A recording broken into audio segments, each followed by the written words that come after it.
फातिमा की रानी माँ, प्रभु यीशु की माँ, आसरा तू ही है माँ।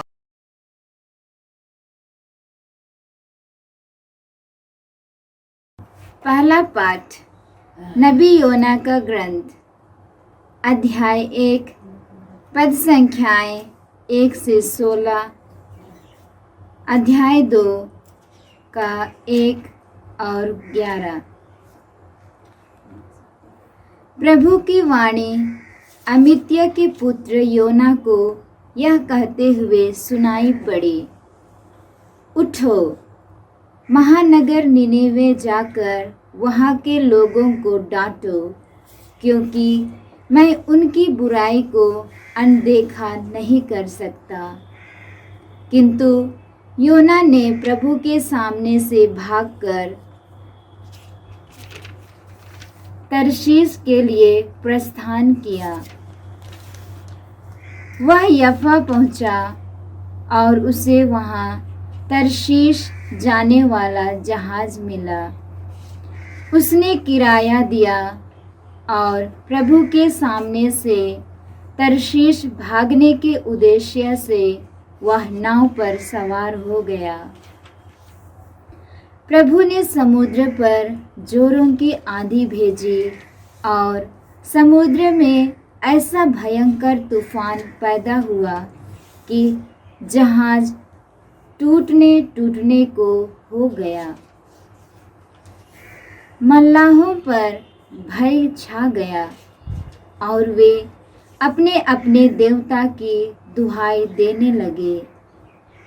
उन्होंने जहाज का भार कम करने के लिए सामान समुद्र में फेंक दिया। योना जहाज के भीतरी भाग में उतरकर लेट गया था और गहरी नींद सो रहा था। कप्तान ने उसके पास आकर कहा, सोते क्यों हो? उठकर अपने ईश्वर की दुहाई दो। वह ईश्वर शायद हमारी सुध ले, जिससे हमारा विनाश ना हो। इसके बाद मल्लाह एक दूसरे से कहने लगे, आओ हम चिट्ठी डालकर देखें कि किस व्यक्ति के कारण यह विपत्ति हम पर आई है। उन्होंने चिट्ठी डाली और योना का नाम निकला। उन्होंने उससे कहा, हमें अपना परिचय दो। तुम कहाँ से आए हो?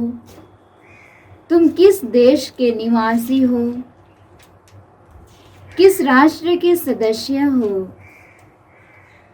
उसने उन्हें उत्तर दिया, मैं इब्रानी हूँ। मैं स्वर्ग के ईश्वर प्रभु पर श्रद्धा रखता हूँ, जिसने समुद्र और पृथ्वी बनाई है। मल्लाह यह सुनकर बहुत डर गए और उन्होंने उससे कहा, तुमने ऐसा क्यों किया? योना ने उन्हें बताया था कि वह प्रभु के सामने से भाग गया था। तब उन्होंने उससे पूछा, हम तुम्हारे साथ क्या करें जिससे समुद्र हमारे लिए शांत हो जाए? क्योंकि समुद्र में तूफान बढ़ता जा रहा था। उसने उन्हें उत्तर दिया, मुझे उठाकर समुद्र में फेंक दो और समुद्र तुम्हारे लिए शांत हो जाएगा। क्योंकि मैं जानता हूँ कि मेरे ही कारण यह भयंकर तूफान तुम लोगों को सता रहा है। इस पर मल्लाहों ने डांड के सारे जहाज को किनारे तक पहुंचाने का प्रयत्न किया, किंतु वे ऐसा नहीं कर सके, क्योंकि समुद्र में उनके चारों ओर ऊंची ऊंची लहरें उठने लगी। तब उन्होंने यह कहते हुए प्रभु से प्रार्थना की, हे प्रभु, इस मनुष्य की हत्या से हमारा विनाश ना हो। तू हम पर निर्दोष रक्त बहाने का अभियोग नहीं लगा, क्योंकि हे प्रभु, तूने चाहा कि ऐसा हो। इस पर उन्होंने योना को उठाकर समुद्र में फेंक दिया और समुद्र शांत हो गया। मल्लाह प्रभु से बहुत डर गए। उन्होंने प्रभु को बलि चढ़ाई और मन्नतें मांगी।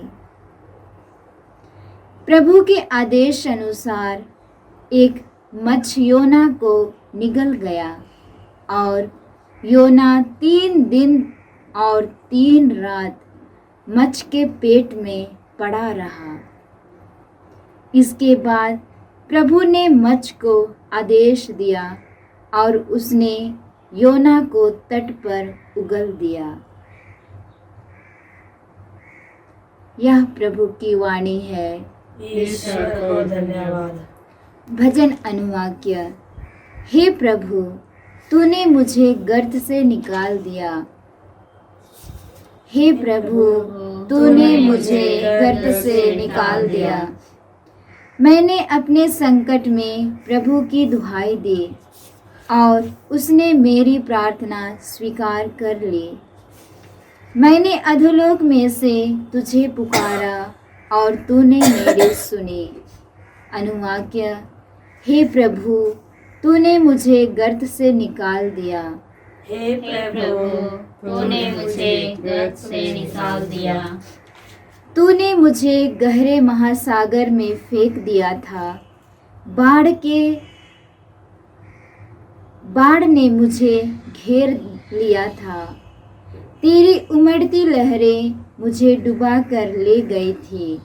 अनुवाक्य। हे प्रभु, तूने मुझे गर्त से निकाल दिया। हे प्रभु, तूने मुझे गर्त से निकाल दिया।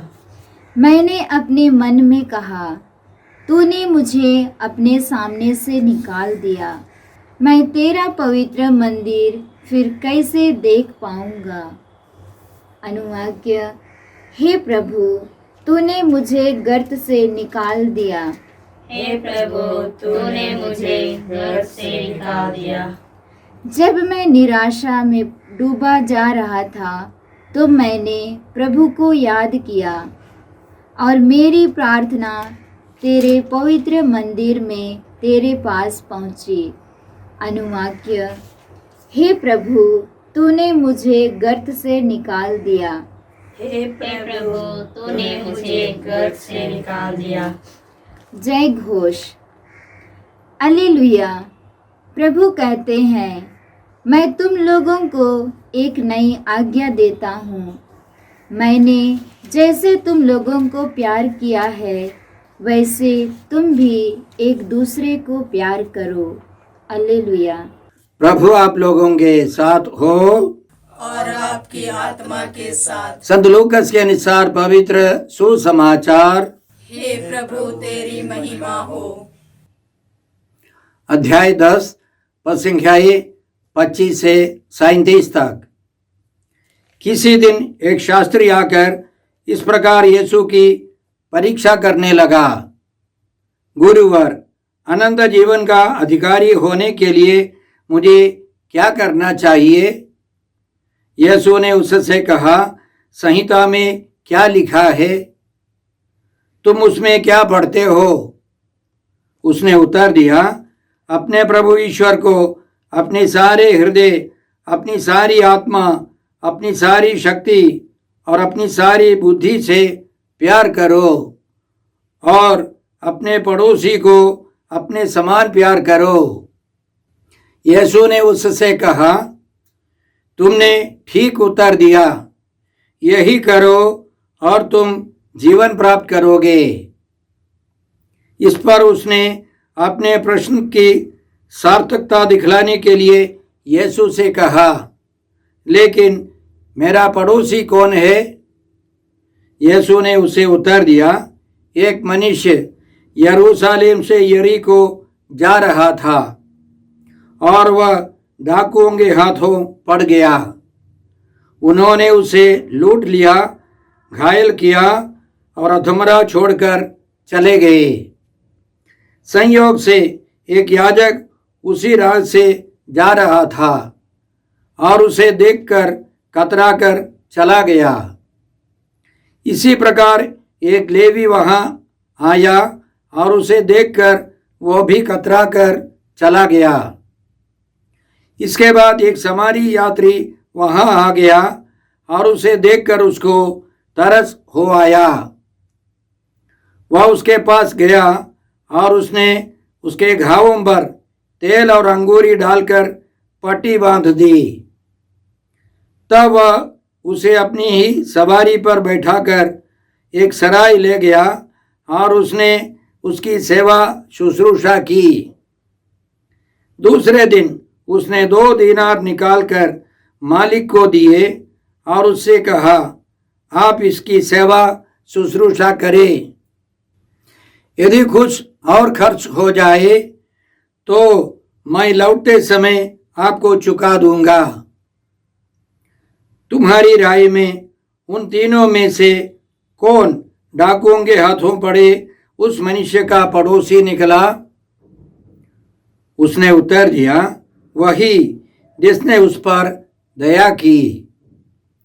यीशु बोले, जाओ तुम भी ऐसा ही करो।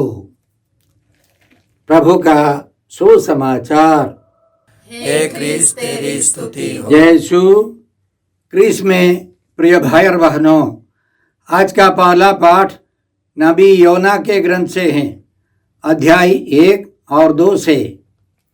इसमें हमने इस प्रकार सुना, प्रभु की वाणी अमित्य के पुत्र योना को यह कहते हुए सुनाई पड़ी, उठो महानगर निनिवे जाकर वहाँ के लोगों को डांटो, क्योंकि मैं उनकी बुराई को अनदेखा नहीं कर सकता। किंतु योना ने प्रभु के सामने से भागकर तार्शीश के लिए प्रस्थान किया। वह याफा पहुंचा और उसे वहां तार्शीश जाने वाला जहाज मिला। उसने किराया दिया और प्रभु के सामने से तार्शीश भागने के उद्देश्य से वह नाव पर सवार हो गया।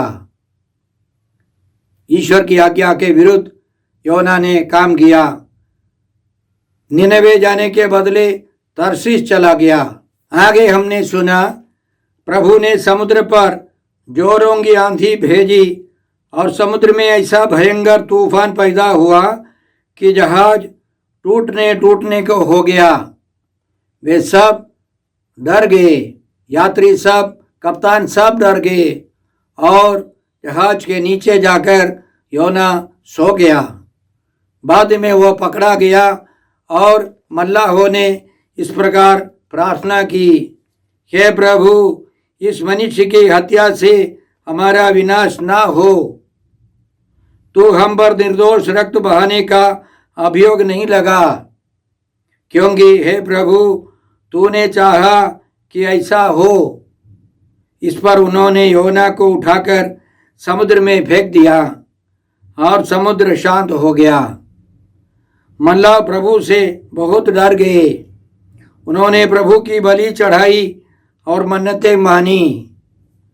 प्रभु के आदेशानुसार एक मत्स्य योना को निगल गया और योना 3 दिन और 3 रात मत्स्य के पेट में पड़ा रहा। इसके बाद प्रभु ने मत्स्य को आदेश दिया और उसने योना को तट पर उगल दिया। निनवे के तट पर वह पहुंच गया और फिर योना को यह प्रेरणा मिली ईश्वर से कि वहां जाकर पश्चाताप का उपदेश दो। योना ने उनको उपदेश दिया। याद रखे, उस जमाने का सबसे विकसित स्थान था निनवे, विकसित देश, विकसित राजधानी। इसलिए संत पौलुस एथेंस में उपस्थित यूनानी लोगों को, पंडित लोगों को इसी तरह समझाया। प्रेरित चरित्र अध्याय 17 पद संख्या 30 में हम लोग इस प्रकार पढ़ते हैं, ईश्वर ने अज्ञान के युगों का लेखा लेना नहीं चाहा, परंतु अब उसकी आज्ञा यह है कि सर्वत्र सभी मनुष्य पश्चाताप करें। सभी जगह के लोग सभी पापों के लिए पश्चाताप करें, क्योंकि उसने वह दिन निश्चित किया है जिसमें वह एक पूर्व निर्धारित व्यक्ति द्वारा समस्त संसार का न्यायपूर्वक विचार करेगा। ईश्वर ने उस व्यक्ति को मृतकों में से पुनर्जीवित कर सबको अपने इस निश्चय का प्रमाण दिया है।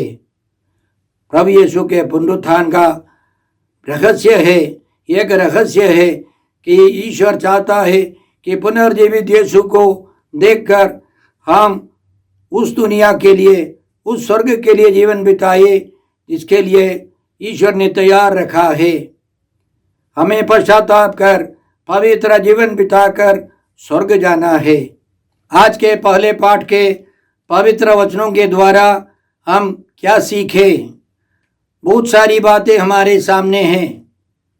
सबसे पहले ईश्वर अपनी योजना पूरी करता है, इसलिए संत पौलुस एफेसियों के नाम पत्र अध्याय 1 पद 11 और 12 में इस प्रकार लिखते हैं, ईश्वर सब बातों में अपने मन की योजना पूरी करता है।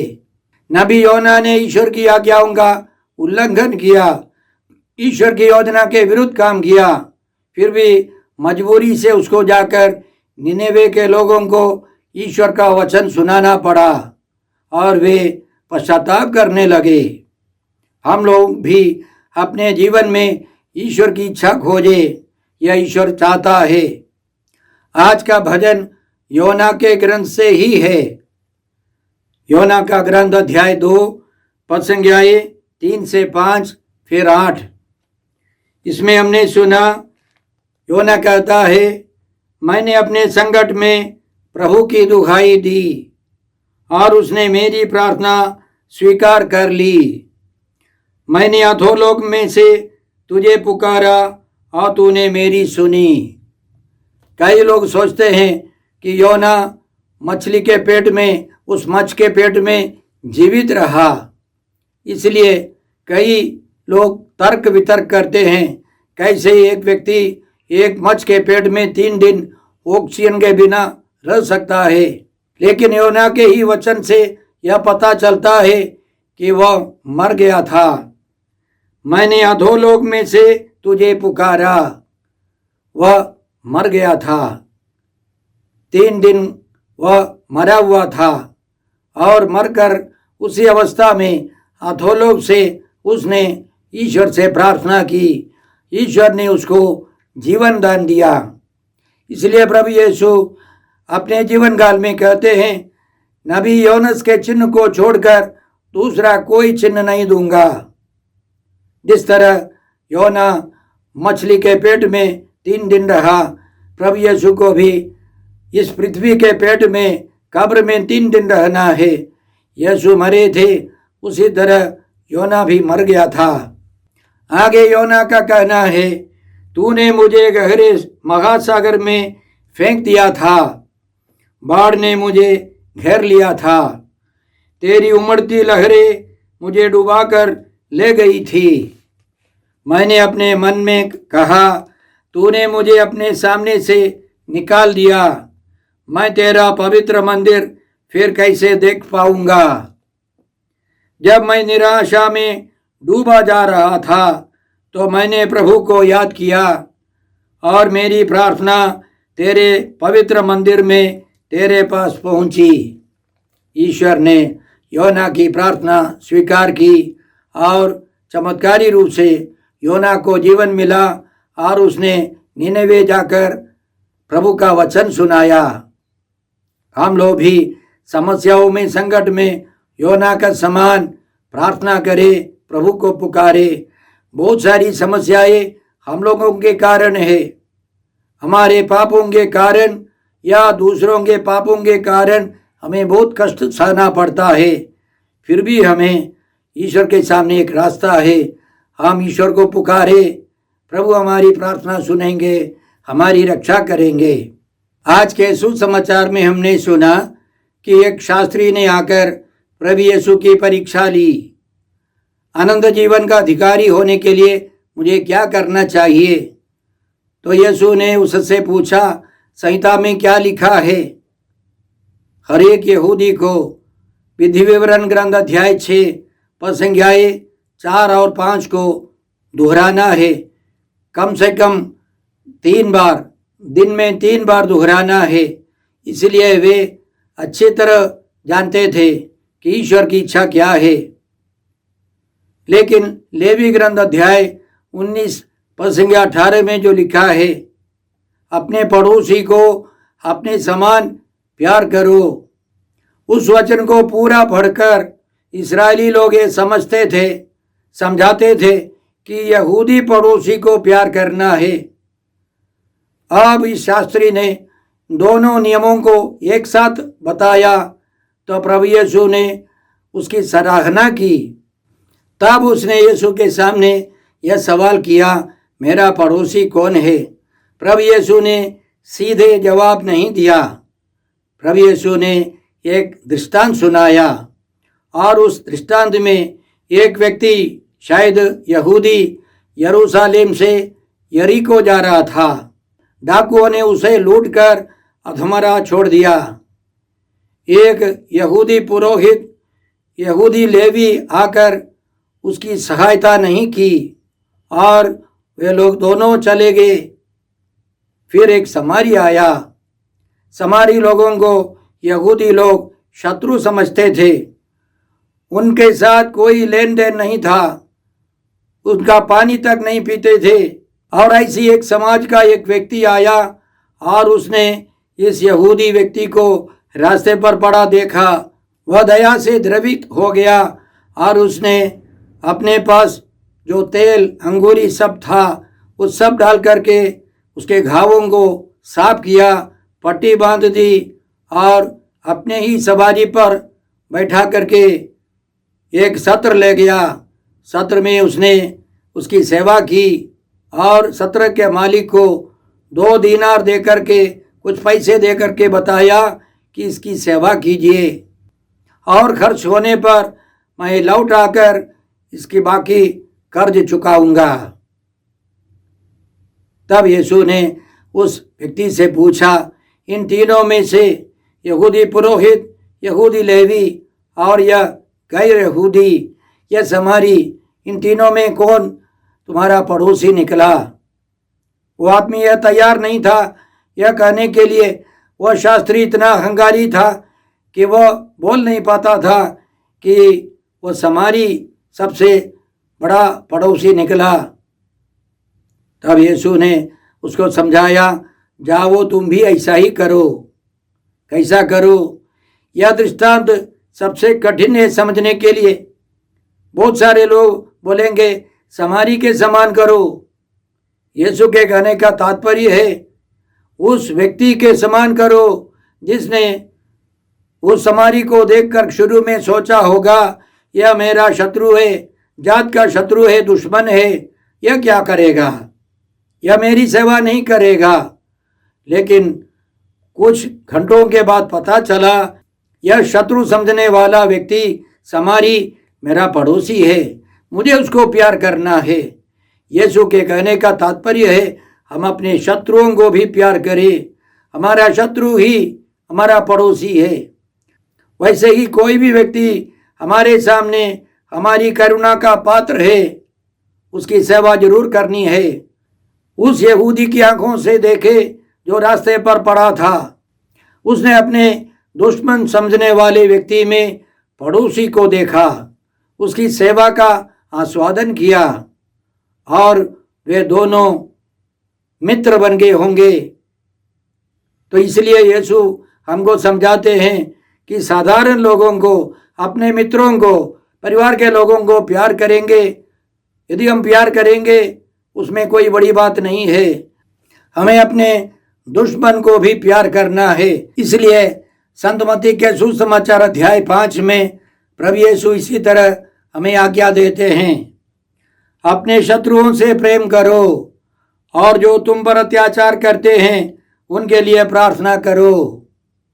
इससे तुम अपने स्वर्गीय पिता की संतान बन जाओगे, क्योंकि वह भले और बुरे दोनों पर अपना सूर्य उगाता तथा धर्मी और अधर्मी दोनों पर पानी बरसाता है। ईश्वर सबों को प्यार करता है। ईश्वर के सामने कोई दुश्मन नहीं है। और यीशु यही सवाल पूछते हैं, यदि तुम उन्हीं से प्रेम करते हो जो तुमसे प्रेम करते हैं, तो पुरस्कार का दावा कैसे कर सकते हो? क्या नाकेदार भी ऐसा नहीं करते? और यदि तुम अपने भाइयों को ही नमस्कार करते हो तो क्या बड़ा काम करते हो? क्या गैर यहूदी भी ऐसा नहीं करते? इसलिए तुम पूर्ण बनो जैसे तुम्हारा स्वर्गीय पिता पूर्ण है। प्यार करने वाले हो या प्यार नहीं करने वाले हो, सबों को प्यार करना है। हमारे सामने जो व्यक्ति है उसको पड़ोसी समझना है। हम यह कृपा मांगते हैं कि हम भी मदर तेरेसा के समान, बड़े बड़े संतों के समान सभी लोगों में यीशु को देखें। मदर तेरेसा के सामने कोई भी व्यक्ति आए, दुश्मन आए, मित्र आए, गरीब आए, अमीर आए या रोगी आए, स्वस्थ व्यक्ति आए, उस व्यक्ति को मदर तेरेसा प्यार करती थी। उन्होंने अपने साथ रहने वाले सब लोगों को पड़ोसी समझा। हम लोग यह कृपा मांगते हैं। हे अब्बा पिता, हे प्रभु यीशु, हे पवित्र आत्मा ईश्वर, आज के सारे पवित्र वचनों के लिए हम तुझे धन्यवाद देते हैं और प्रार्थना करते हैं कि हम सब ईश्वर की इच्छा के अनुसार, ईश्वर की योजना के अनुसार जीवन बिताए। संसार भर के सभी लोगों की मुक्ति के लिए प्रार्थना करें, परिश्रम कर सके। हम यह प्रार्थना करते हैं प्रभु क्रिस्त के द्वारा। हमारे प्रभु यीशु क्रिस्त की कृपा, ईश्वर का प्रेम और पवित्र आत्मा का साहचर्य आप सबों को प्राप्त हो। आमीन।